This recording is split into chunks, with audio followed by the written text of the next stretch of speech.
Sebab ataupun kepentingan untuk kita belajar sirah adalah dengan belajar sirah tu membawa kita kepada untuk memahami ayat dengan lebih tepat atau menghilangkan segala macam keraguan pada certain ayat. Kerana kalau kita tak belajar sirah atau tak belajar perkara yang di sebalik penurunan ayat tersebut ataupun sirah itu, kita akan memahami ayat tu berbeza. That's why para ulama bila mereka nak menafsirkan Al-Quran ataupun ayat-ayat yang tertentu, mereka akan melihat kepada asbabun nuzul, iaitu sebab apa ayat itu diturunkan.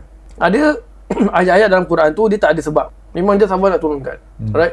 So ada ulama ada serta-serta ayat yang turun tu dia ada cerita.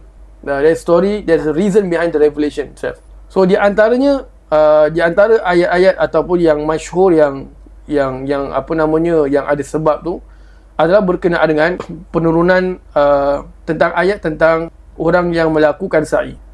Right? Dalam surah Al-Baqarah Allah mengatakan faman hajjal baita wa i'tamara fala junaha alaihi an yatawafa bihima. Ini berkenaan dengan sa'i. Inna safa wal marwata min syairillah. Kita kalau pergi sa'i tu selalu kita akan baca ayat tu. Sa'i tu yang lari tu Ustaz. Dia tak lari jugalah. Dia yang hijau je. Mai berjalan lah daripada Safa Marwah. Naik turun. Saya ni taklah pandai sangat. Tanya. Janganlah macam gitu. Jauh nak lari pun hati. Tak ada yang betul-betul dengar kan.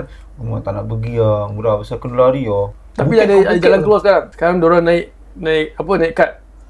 Dengar.